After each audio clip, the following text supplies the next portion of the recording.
You ever feel that tension in the air? That kind that doesn't just sit on your skin. It crawls under it, like something bigger, older, colder is watching.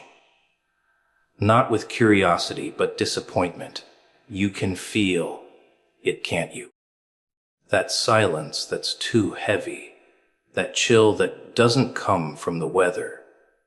It's not fear exactly, it's realization. The sense that you've crossed a line you didn't even know was there. That you kept playing the game, laughing, pretending, while something patient was waiting. And now it's done waiting. You've pushed too far. You've ignored too many warnings. And now the air itself feels like it's demanding you stop. Whatever you're doing, end it now. You know that feeling, don't you? That eerie silence, after you've done something you can't take back. It's not the sound of peace. It's the sound of consequence creeping in. You start to notice how the air feels heavier, how the world looks a little different, how even the smallest sounds echo louder than before. That's not paranoia. That's the moment you realize you've been warned before, again and again, and you didn't listen. And now, the warnings have stopped. Because they don't need to repeat themselves anymore. You've already made your choice. Warnings aren't loud, not at first. They whisper, a feeling in your gut, a strange coincidence, a bad dream that lingers too long. You brush it off, tell yourself it's nothing. But it wasn't nothing, was it? It was that invisible hand tugging at your sleeve, saying, don't do this. But you did. And each time you ignored it, the voice got quieter. Not because it stopped caring, but because it knew you weren't listening. That's the cruel part about mercy. It doesn't last forever. It's patient, but not infinite. People always think punishment is loud. They expect thunder, fire, chaos. But that's not how it works. Punishment starts with silence, with absence. When the voice that used to warn you goes quiet. When the gut feeling that saved you before is gone. That's when you know the final warning's already passed. That's when the universe steps back and says, fine, you choose. It doesn't have to destroy you. It just lets you destroy yourself. And that's far more poetic, don't you think? Watching someone dig their own grave while believing they're building a throne. You remember all those times you thought you got away with something. Those moments where nothing bad happened, so you took it as permission to keep going. That was mercy, not approval. That was time being extended, not erased. You mistook the delay for forgiveness. And that's what ruins most people. The illusion of safety. The idea that because nothing happened, yet nothing ever will. But warnings don't vanish, they build. Layer after layer, like pressure beneath the surface. Until one day the ground cracks, open and swallows everything. You might not even realize it's happening at first. Things just start to feel off. People pull away. Opportunities dry up. The things that used to work stop working. You try to force it, to fix it, to fight back. But it's too late. You're not being attacked. You're being corrected. You're being told, in the only language left, stop. That's the moment most people panic. They cry out, they plead, but there's no answer. because the time for begging passed, when the warnings were still whispers. Now the silence is the answer. You see, when you ignore enough chances to turn back, the world doesn't send another one. It starts removing the road altogether. You reach for the same habits, the same escapes, but they don't satisfy anymore. You look for comfort, but it doesn't feel the same. You look for control, but it slips through your fingers. That's not punishment. It's revelation. It's showing you what life looks like when grace leaves the room. And when that happens, you start to realize just how much protection you had when you thought you were alone. People say they want signs, but they don't. They want confirmation that what they're doing is fine. They don't want truth. They want validation. And when they don't get it, they call it silence. But silence isn't absence. It's consequence. It's what happens when you've already been told everything you needed to hear, and you still didn't change. You ignored the voice, the feeling, the sign, until the only thing left to hear was nothing. That's when it hits. The dread, the regret, the realization that this time it's final. And maybe that's what makes the silence so terrifying. It doesn't punish. It watches. It waits. It lets you feel the full weight of what you've done. You start remembering every moment you could have turned back, every hesitation you dismissed. You realize the warnings weren't there to scare you. They were there to save you. But now, there's no saving left to do, only learning.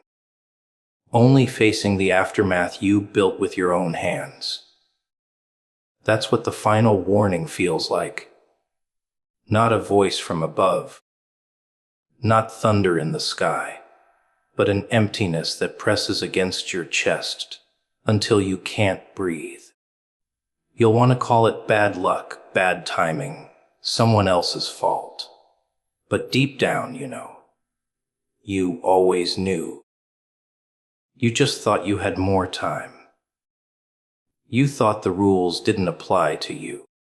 You thought you could push the limits without consequences.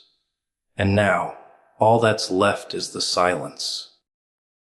That quiet, unforgiving silence that doesn't need to speak to be understood. Because the moment you stop hearing the warning, that's when you realize it was the last one. You ever notice how people love to play games with fate?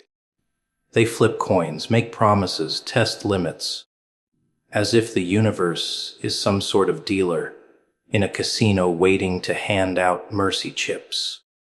They laugh when they get away with it once, twice, maybe 3 times. They start thinking they're untouchable. That's the most dangerous illusion. Thinking you're safe because nothing bad happened yet. You can almost hear them saying, "See, I knew it wasn't that serious." But that's the moment the clock starts ticking. The countdown doesn't start when you mess up. It starts when you ignore the warning. You keep crossing lines, telling yourself it's just one more time. One more lie, one more secret, one more night pretending you're in control. You even start believing your own excuses. You tell yourself everyone bends the rules a little. Everyone does what they have to do. You justify, rationalize, minimize, until you don't even recognize what you've become. You're no longer avoiding danger. You're dancing with it. You're looking it in the eye, daring it to strike, just to prove you're not afraid. And the irony, that arrogance doesn't make you strong. It makes you predictable. Every story of downfall begins the same way. Someone thought they'd be the exception. Someone thought they were smarter than the system, faster than karma, luckier than the rest. They thought their cleverness would shield them from consequence. But consequence doesn't negotiate. It's patient, methodical, cruelly consistent. It doesn't need to rush. It just waits for the moment when your confidence turns into carelessness. And it always does. That's the trick. It lets you dig your own trap. You think you're running the game, but the game was designed around your pride. The scariest part is how ordinary it feels before everything collapses. Nothing dramatic, no lightning bolt, no divine sign. Just stillness. You keep moving like everything's normal, but deep down you feel the shift. Things stop flowing. People stop trusting you. Your own reflection starts feeling like a stranger. That's the unraveling. That's how the fall begins. Quietly. Invisibly, while you're still pretending everything's fine. You tell yourself you can fix it later. You always say later. But later is the biggest lie you ever told yourself. You think you have time. You think there's still a chance to explain, to make it right, to pull yourself out before it's too late. But time isn't generous to those who abuse it. Every ignored warning shortens the rope a little more. Every choice you thought didn't matter was a thread in the web you're trapped in now.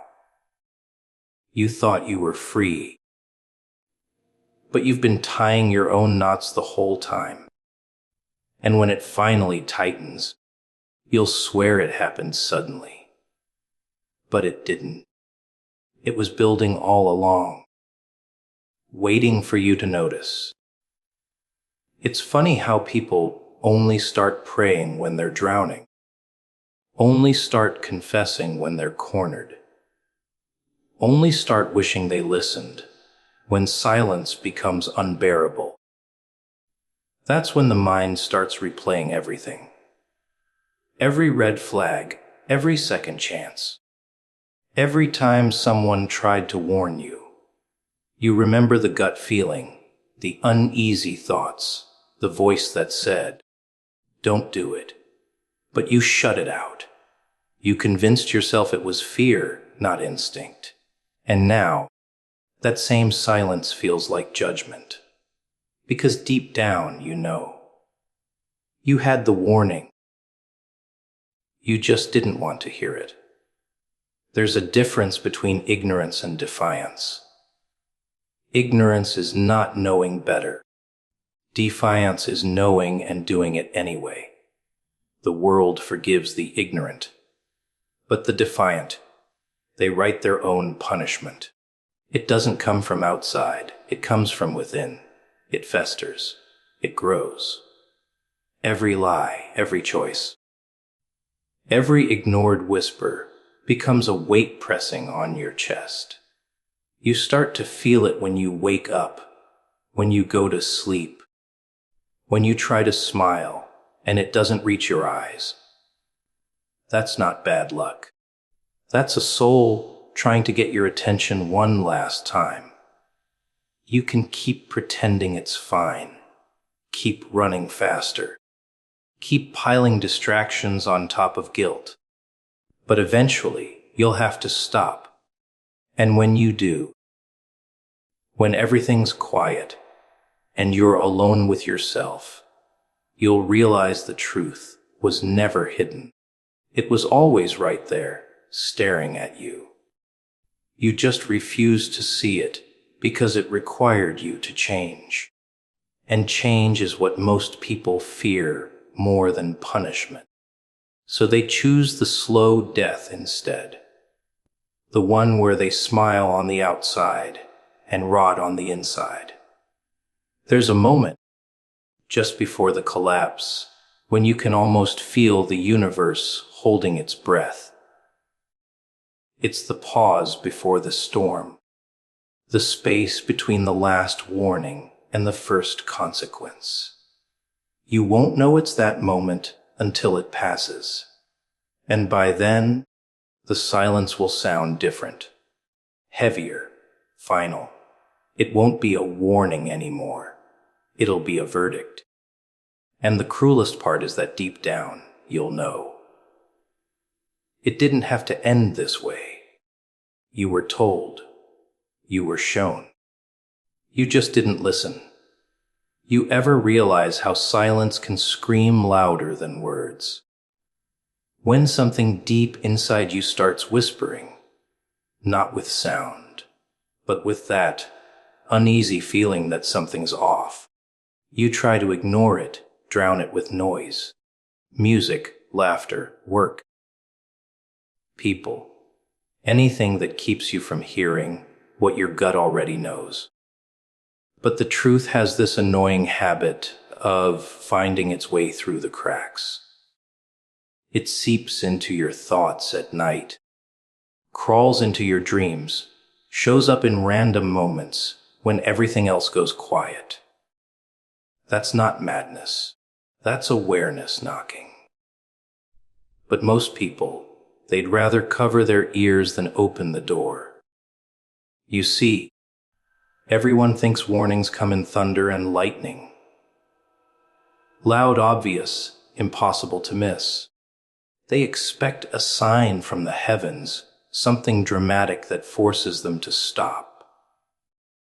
But that's not how it works. The real warnings come softly. A strange feeling before you make that call. A hesitation before you trust that person. A flicker of guilt before you take that shortcut.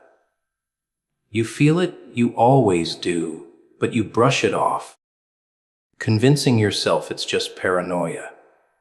You call it overthinking, when in reality, it's your soul trying to keep you from walking into your own destruction. People love to gamble with destiny. They think if the consequences aren't immediate, they don't exist.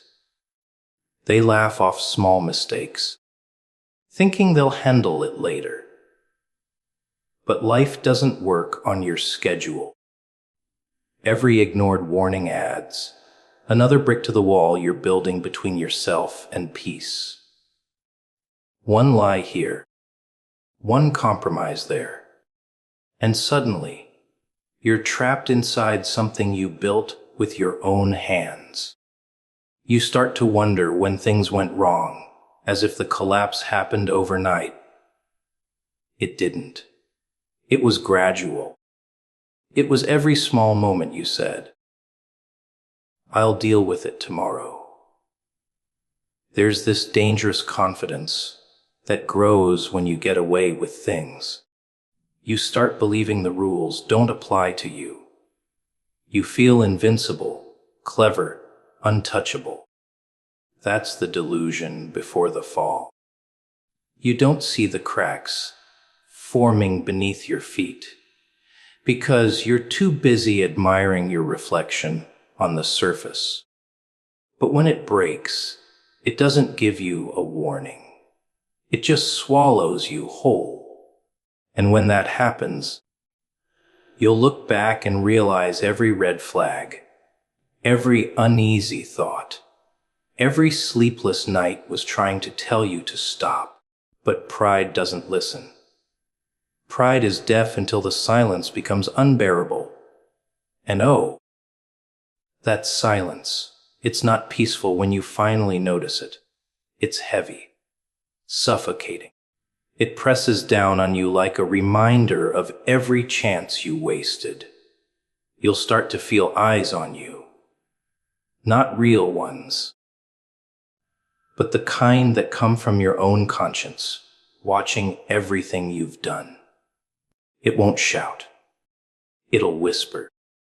In that mocking tone, you knew better, and you did. You always did. That's the cruel part. It's not that you were blind. You just refused to see. Because seeing means changing. And changing means letting go of the comfort that's been killing you slowly. There's something poetic about destruction when you think about it. It doesn't always come with fire and chaos. Sometimes it comes quietly, like a friend you haven't seen in a while. It wraps around you slowly until you can't tell where it began. You stop noticing the difference between what's real and what's a lie you told yourself. You even start to believe the lies are protecting you, when in truth, they're the reason you're falling apart. You start wearing a smile like a mask, trying to convince everyone, including yourself, that you're fine. But deep down, the cracks keep widening. And when you finally face the mirror, you won't see yourself. You'll see what's left of who you used to be. The version of you that used to believe in something. In good, in purpose, in control. That version will stare back at you silently, asking a question you won't be able to answer. Why didn't you stop? You won't have an answer because you knew. You just thought you could handle the fire without getting burned. That's the biggest lie people tell themselves. That they can play with danger and still walk away clean. No one does. Everyone pays. The only difference is when. Some people wait until everything's gone. The friends, the trust, the peace, the sense of self. Only then do they start begging for another chance. But by then, the warning has turned into consequence. And consequences don't negotiate. They don't pity you. They don't care if you've changed your mind. They just take what's owed. You can cry, apologize, promise to do better. But the universe doesn't bargain with regret.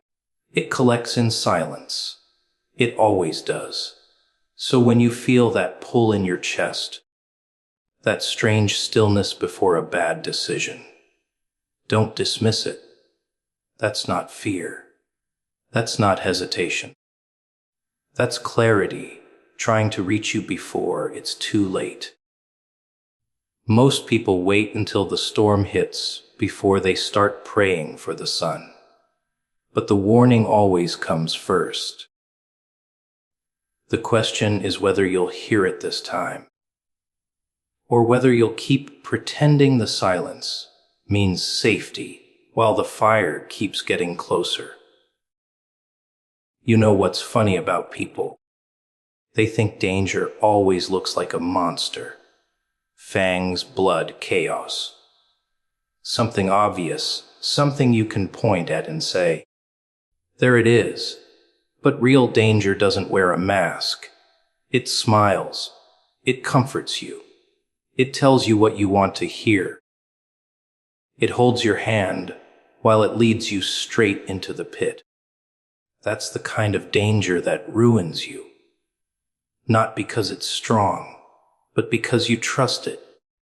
You see, betrayal isn't always done by enemies. Sometimes it's done by the voices you've learned to believe, the ones that whisper, you're doing fine, when everything inside you knows you're not. There's this little moment that happens right before you make a mistake. That pause, that flicker of thought where something deep in you says, I don't. You feel it, but you move anyway. And after, when it all falls apart, you'll remember that tiny whisper. You'll call it intuition, guilt, maybe even divine warning. But really, it's just the truth trying to get your attention before the chaos begins. Funny thing is, the truth doesn't scream. It never forces itself on you. It just waits. Waits for you to listen. But people don't like the truth. They like comfort, even if comfort is killing them slowly. You can tell a lot about someone by what they choose to ignore.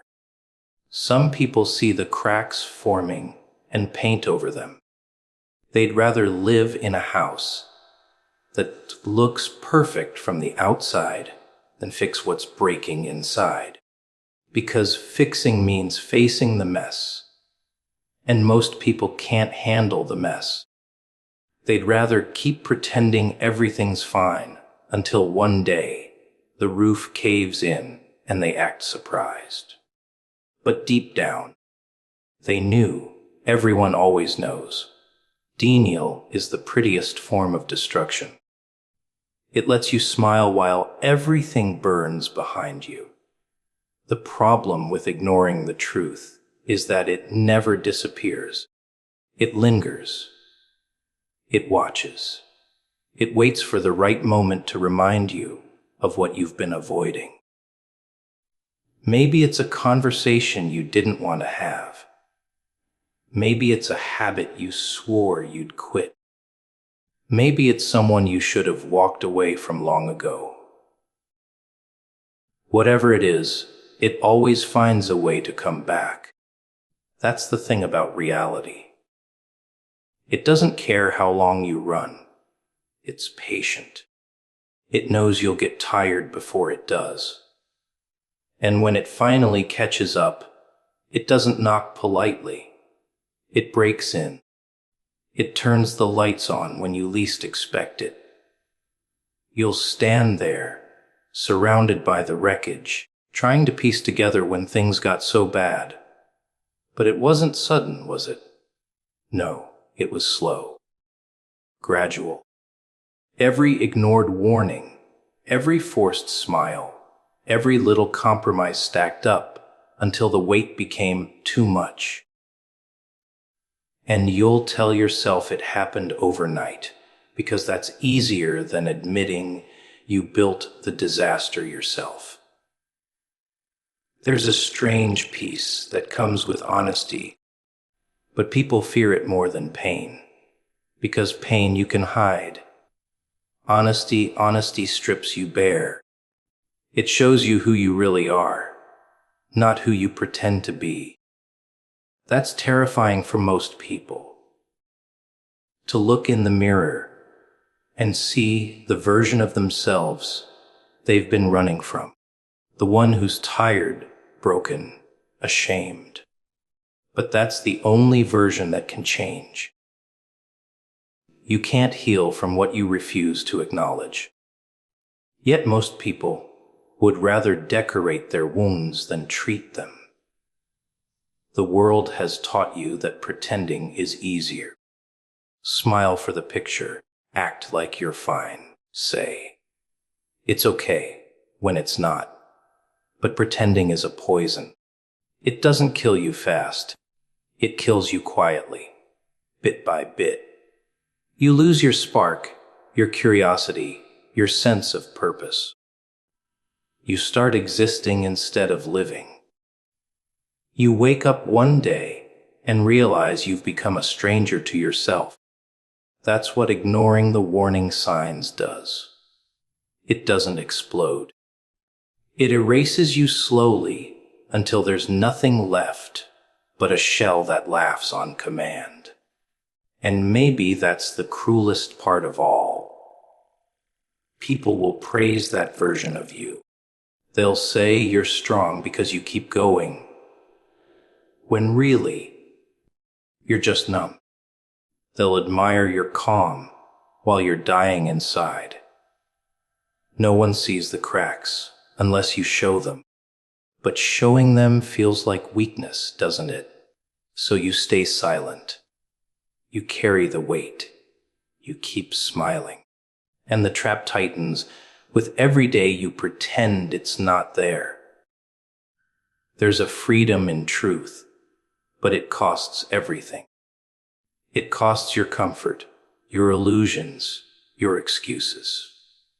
It demands you stand naked in the storm and admit what you've done, what you've ignored, what you've become.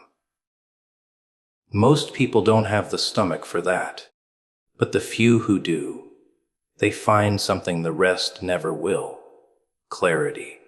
Not peace, not happiness, clarity. Because clarity is what comes before change. And without it, you'll keep walking in circles, convincing yourself that the walls closing in are just shadows. So maybe, just maybe, the pain you're feeling isn't punishment.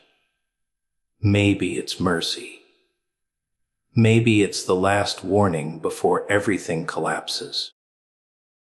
Because if you don't listen now, if you keep pretending you don't hear it, the silence that follows won't be peaceful. It'll be the kind that echoes forever. The kind that reminds you, you had your chance to stop it. You ever notice how guilt has a sound? Not loud, not obvious. It doesn't roar or cry. It hums. Low, constant, right beneath your thoughts. You can laugh, you can talk, you can distract yourself with work, noise, or people. But it's still there, whispering that something's not right. You try to ignore it, drown it out, but the more you resist, the louder it becomes. It's not trying to torture you, no. It's trying to save you. It's the alarm that goes off before you destroy yourself completely. But people treat guilt like a curse, when really, it's the last remaining proof that you still have a conscience you see. Guilt doesn't visit the innocent. It visits the aware. It's a sign that some part of you still knows the difference between what's right and what's easy. You can lie to everyone else. You can play the role. You can even convince yourself that everything's fine. But the part of you that remembers what truth feels like never stops watching. That's why guilt hurts. It's your reflection staring back, asking how far you've fallen from what you once believed. You can't escape it with distractions, not permanently. You can numb it, bury it, cover it with achievements or smiles, but it waits. Guilt has patience. It's the shadow that doesn't leave when the lights go out, and yet you fear it. Wait, what a funny word, isn't it? Everyone hears it and immediately thinks of the body. Numbers on a scale, mirrors, diets, shame. But that's not the kind of weight I'm talking about. I'm talking about the kind that doesn't show up in pounds, but presses harder than gravity itself. The kind that sits on your chest when the lights go out. The kind you carry behind your smile, pretending you're fine, pretending it's all normal. You call it stress, pressure, exhaustion. But it's more than that, isn't it? It's the invisible baggage that's been sitting on your shoulders for far too long. The funny thing about weight is, it's never really about the weight, is it? People spend years fighting mirrors, scales, diets, and numbers, thinking that what they're battling is their reflection. But what if that reflection is only the messenger, not the enemy? What if the real heaviness isn't sitting on your stomach or your shoulders, but deep, deep in your chest, where your thoughts never stop whispering? You see, the world taught you to count calories, but never taught you to count the moments you swallowed your words. They told you to lift weights, but never to lift the grief you buried under fake smiles. You think you've gained pounds, but maybe you've just collected pain, layer after layer, bite after bite, each one a memory of something you couldn't control. You call it fat, but it's just your body trying to protect you from what your mind couldn't handle. Every meal, every craving, every late night snack. It's never hunger for food. It's hunger for peace, for a moment of quiet in a world that keeps screaming, not enough. Not thin enough, not fast enough, not perfect enough. They call it discipline, but what they really mean is punishment. Punishment for feeling, for wanting, for existing in a body that refuses to fit their definition of beautiful. And the sick joke is, you believed them. You started weighing your worth instead of your progress. You thought the numbers defined you. You started to hate the very body that carried you through every storm. The same legs that stood when your world fell apart. The same arms that held you when no one else would. But you don't see that, do you? You see the stomach, the thighs, the imperfections, and you think, if I just fix this, maybe I'll be happy. But you're not broken. You're buried. Beneath shame, expectations, comparisons. The world taught you to wear masks, to hide your struggle, to pretend you're fine while you're crumbling inside. And the more you pretend, the heavier it gets. You want to lose weight. Start by losing the lies. Lose the need to please. Lose the guilt that was never yours to carry. Because the real transformation doesn't begin in the gym. It begins in the mirror, when you stop looking for flaws and start searching for the person who's still in there, waiting to be seen. The one who doesn't care about perfect lighting or filters. The one who just wants to breathe without feeling guilty about it. The body isn't the prison. The mind is. And every time you tell yourself, I'm not enough, you build another wall, another bar, another layer of weight that keeps you from moving freely. You've been dragging ghosts, regrets, broken promises, and calling it just how I am. But it's not who you are. It's what you've been told to be. You've been carrying the judgment of others, the laughter from your past, the silence of your fears. That's what's weighing you down. That's why you're tired, even when you've done nothing. Maybe it's time to stop trying to become lighter for them and start becoming lighter for you.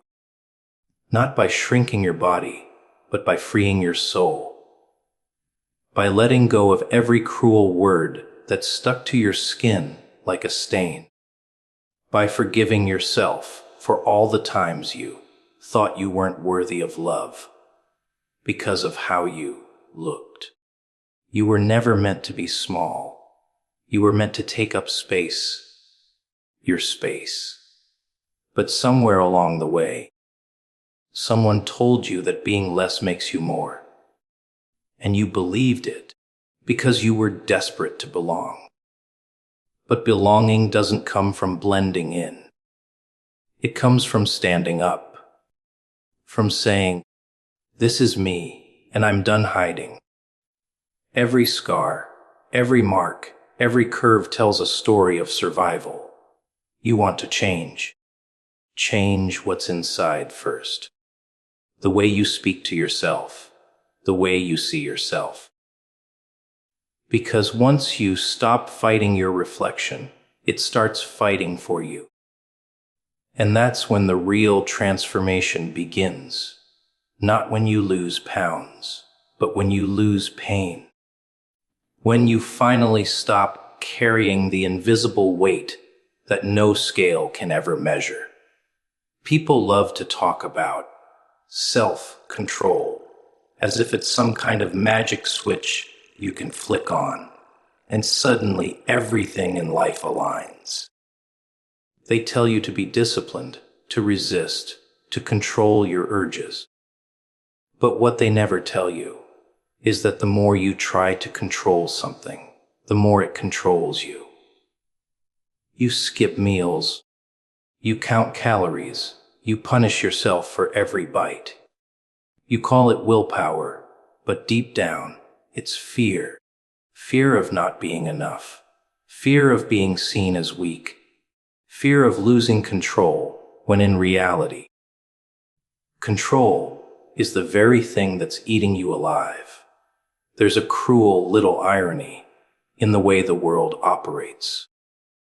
They convince you that happiness is waiting at the end of your struggle, right after you lose that weight, get that job, fix that body, or earn that nut number.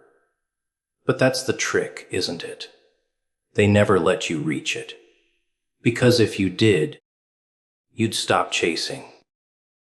You'd stop buying, stop comparing, stop kneeling at their altar of perfection. So they keep moving the target. You think you're chasing progress, but you're just running in circles, starving your body while feeding your insecurity. And then there's that voice. The one that shows up when no one's around. It doesn't shout, it whispers. It knows just where to cut. You'll never make it. You're not strong enough. Look at you. You can't even stick to it. You call it self-doubt, but it's more than that. It's addiction. Addiction to failure, because failure feels familiar, safe even. Success is too bright, too uncertain. Failure, on the other hand, is predictable. You know how to handle it. You've built a home inside it. You decorate it with excuses and call it comfort. But the truth is, the weight you're trying to lose isn't on your body. It's in your head. What's the mental baggage that you carry everywhere? The guilt, the shame, the need to be perfect in a world that doesn't even know what perfection is. You can't exercise that away. You can't diet that away. You have to face it, look it dead in the eye, and admit that maybe you've been fighting the wrong battle. People think transformation happens in the spotlight, but it doesn't. It happens in silence, behind closed doors, when you're staring at yourself and asking, why am I really doing this? You don't find strength in the moments you win. You find it in the moments you break and still choose to get up. You don't build power by controlling everything. You build it by letting go. Letting go of the idea that you must earn your worth through suffering. Letting go of the belief that you're only lovable when you're smaller, cleaner, better. And then you start to realize something strange. The more you stop fighting your body, the more it starts to trust you again. You stop starving it, and it stops screaming. You stop hiding from mirrors, and they stop hurting.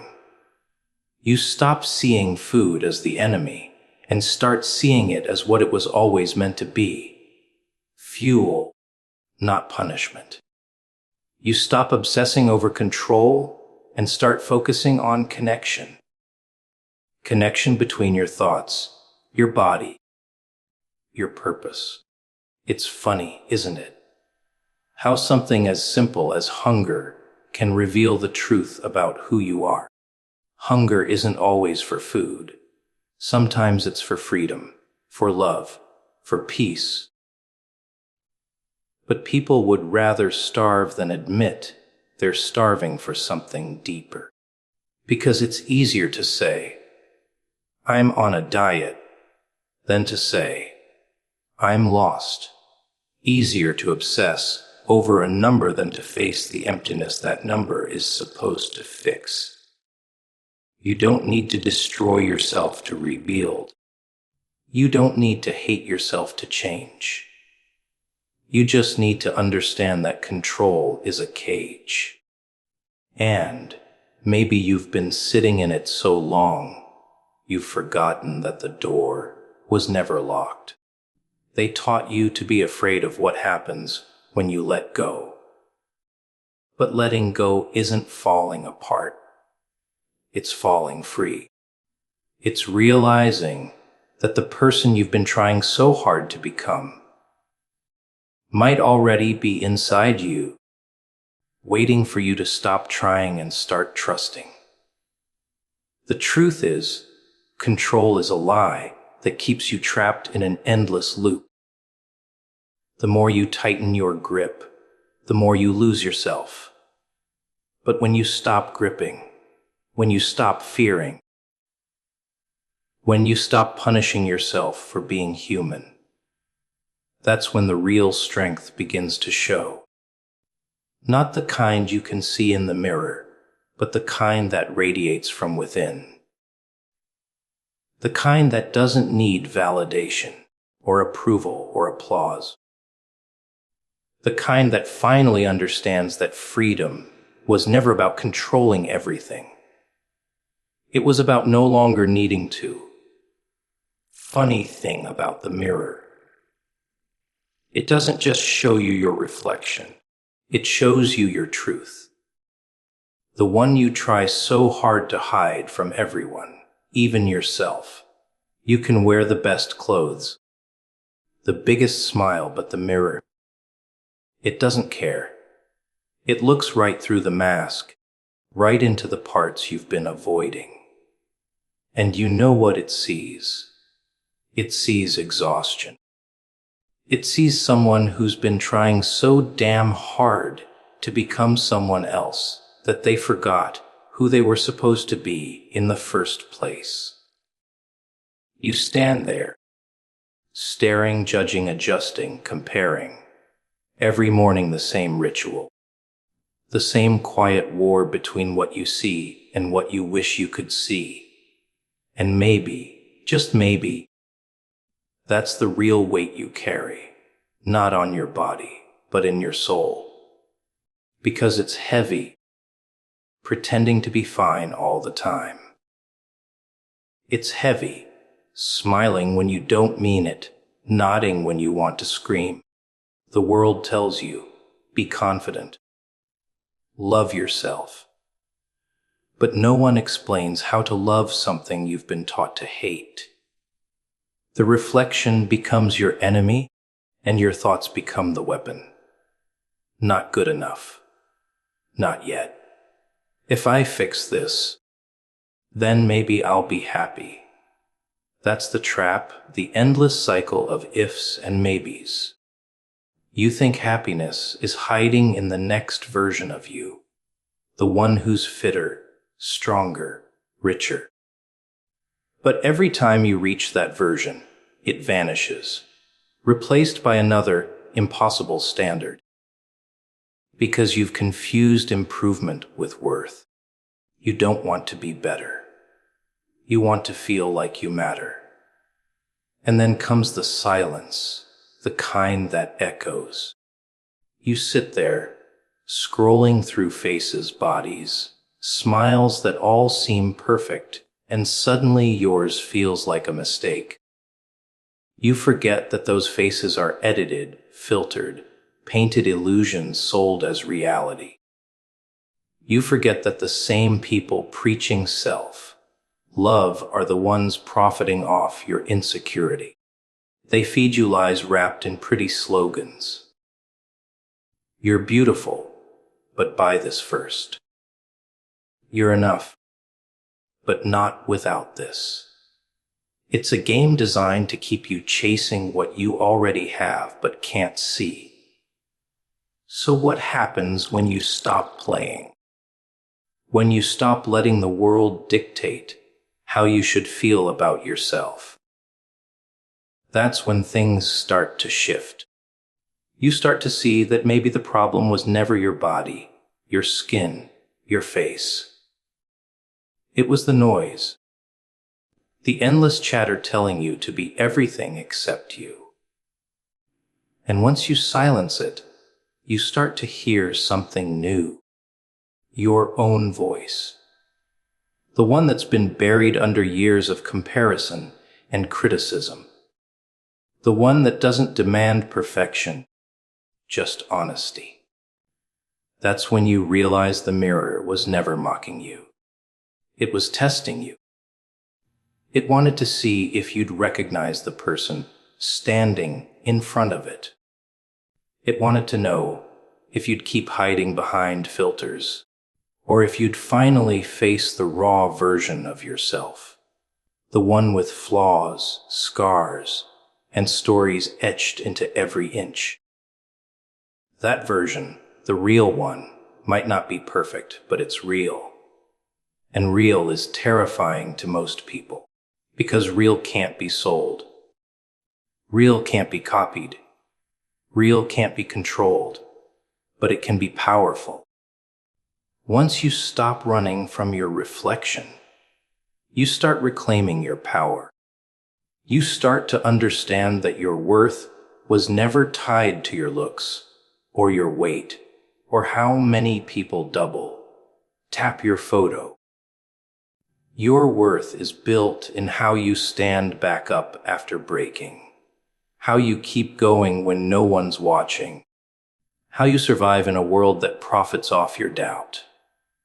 Every scar, every imperfection, every so-called flaw, it's proof that you've lived, that you've fought battles no one knows about and came out breathing. And isn't that something? They wanted you to hate your reflection, and instead, it became your reminder that you're still here, still fighting, still capable of becoming more than what the world expects. The mirror doesn't need to change. You do.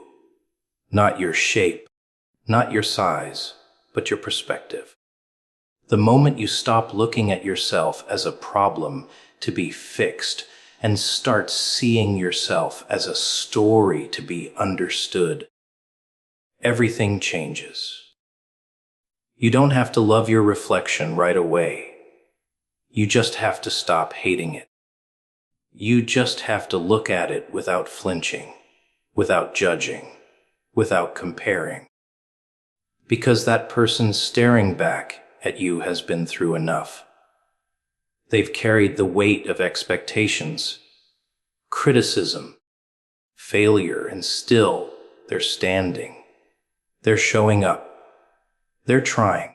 And that's worth more than any perfect image the world could ever show you. People don't just look at you anymore.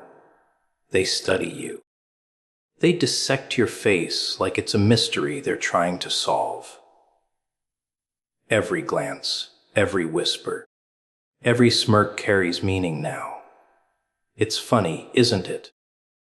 You walk into a room and suddenly you're not a person anymore.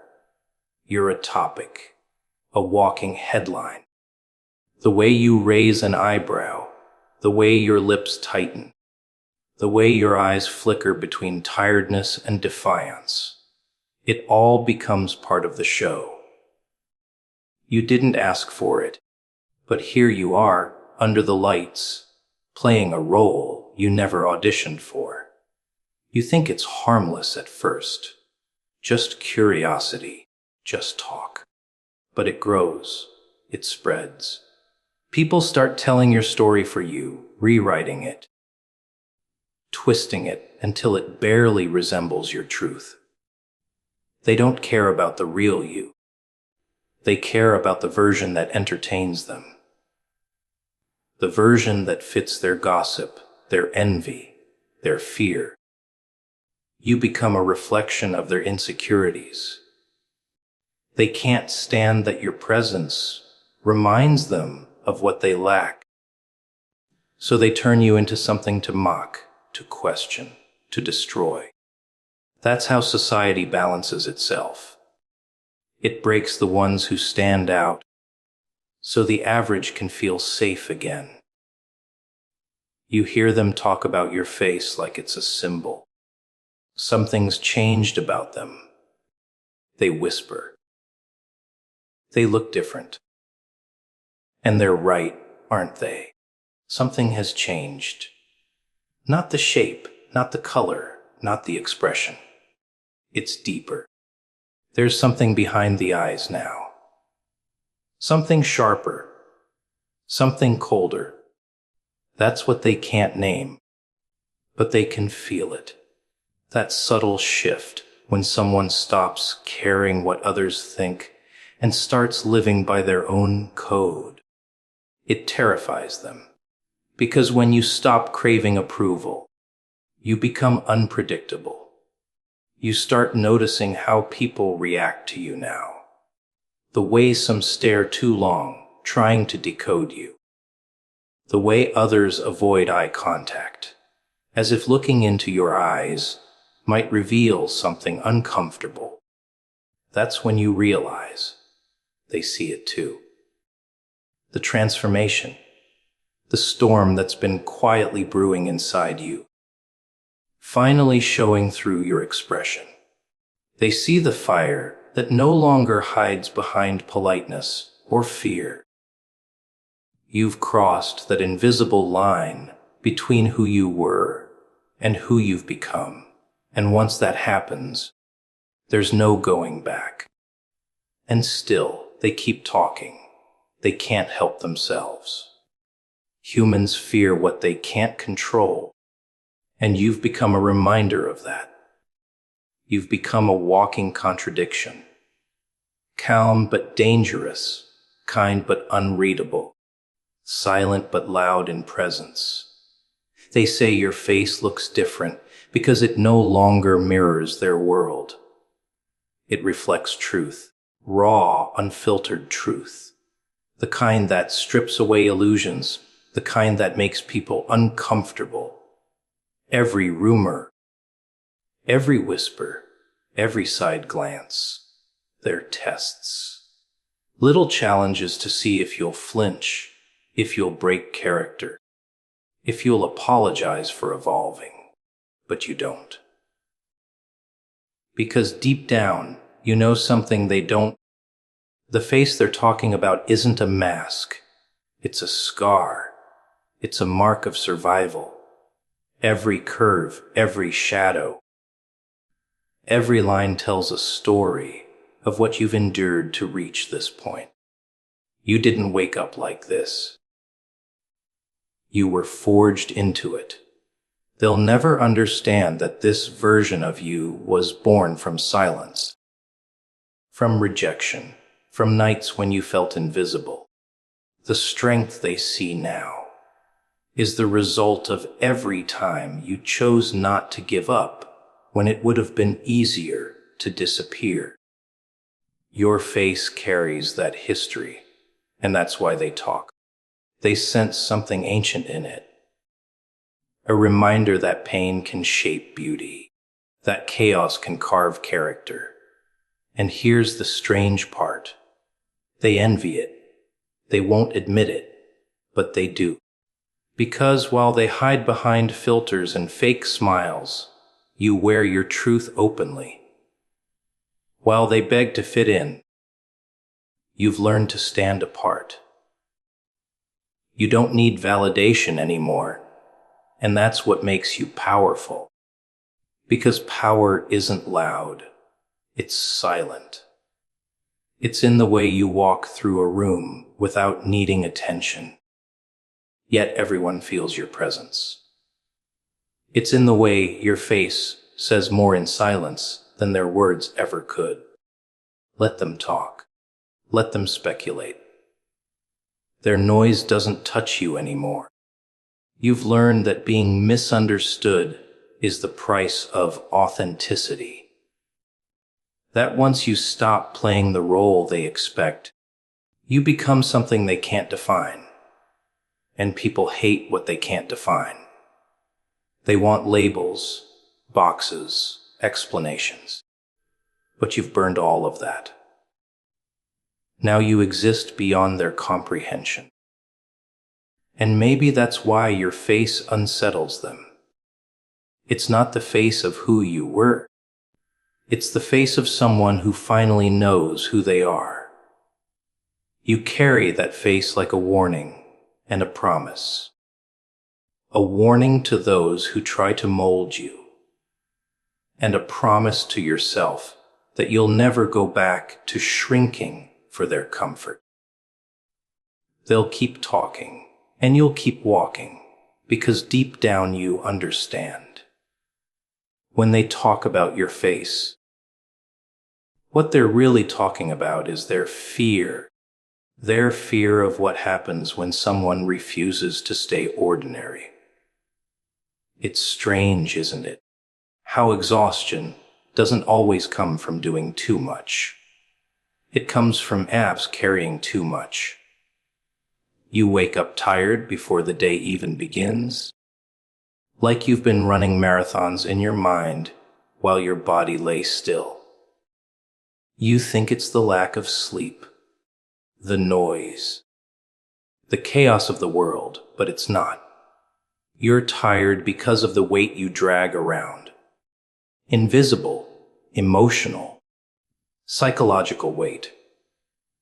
You've been holding on to memories that have expired, expectations that never belonged to you, and guilt that was planted by people who benefited from your silence.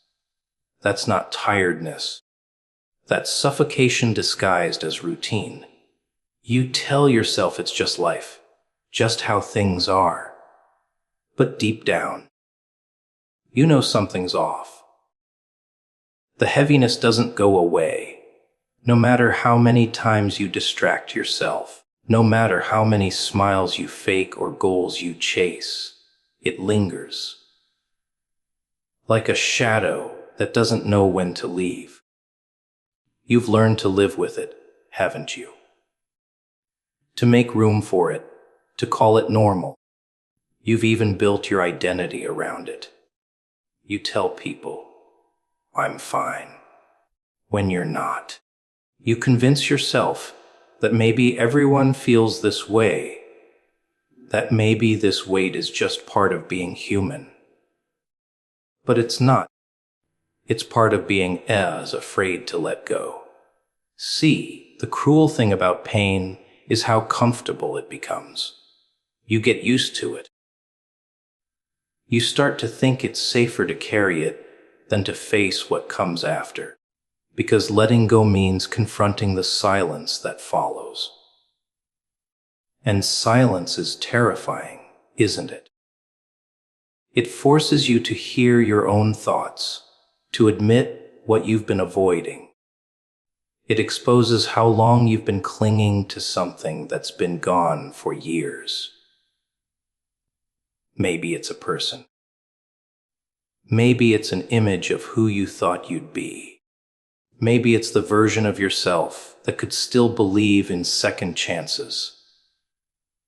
Whatever it is, it's heavy. And you've convinced yourself that, without it, you wouldn't know who you are. That's the trick, though. The weight convinces you it's necessary. It whispers, "If you drop me, you'll fall apart." So you obey it. You feed it with memories, replaying moments that hurt just enough to keep you loyal.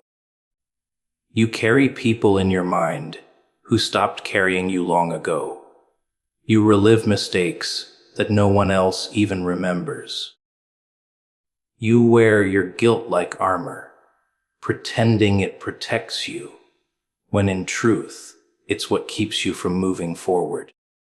You've become addicted to your own suffering because it's the only thing that still feels real. But there's a point, there always is, where the body starts rejecting what the soul refuses to release. That's why you can't sleep right. That's why every victory feels hollow. That's why you feel drained after doing nothing. You're running an emotional marathon while pretending you're standing still. The worst part, you think you're weak for feeling this way, but it takes a terrifying kind of strength to carry pain this long. Most people crumble early. You didn't. You built walls. You smiled through it. You functioned. You did everything right. And yet it still weighs on you. Because this isn't about endurance. It's about surrender. You've mistaken holding on for strength, but real strength is in release. The world teaches you to fight, to push, to grind. But it never teaches you how to let go without guilt. No one tells you that it's okay to stop carrying people who no longer walk beside you. No one tells you it's okay to drop the dreams that turned into burdens. You keep everything because you fear losing meaning. You think if you stop carrying it, it all becomes pointless. But that's the lie. The truth is, meaning doesn't come from weight. It comes from movement. You're not meant to be a storage space for pain. You're meant to be a passage. Let things come teach you. Scar you if they must, but let them leave. You're not tired of living. You're tired of dragging what's already dead. Every day you wake up, you have a choice: keep carrying it or set it down. But you never do, because setting it down feels like failure. You've tied your identity to endurance, not freedom. You think if you let go, you'll lose yourself. But the version of you that's weighed down isn't who you truly are. It's who you became to survive. Survival isn't living, it's waiting. And that's what you've been doing, isn't it? Waiting for something to change, for someone to notice, for the weight to lift on its own. But it won't. The burden doesn't dissolve. It demands to be released. You keep asking for peace while clutching the very things that steal it from you. You talk about wanting freedom, but your hands are too full to grasp it. You can't be light until you stop feeding the heaviness. You can't rise while chained to ghosts. You don't owe your pain loyalty. You don't owe the past an explanation. You don't need permission to release what's killing you. The weight isn't proof of strength. It's evidence of fear. The moment you realize that, the chains lose their power. You don't need to fight the heaviness. Just stop giving it a home.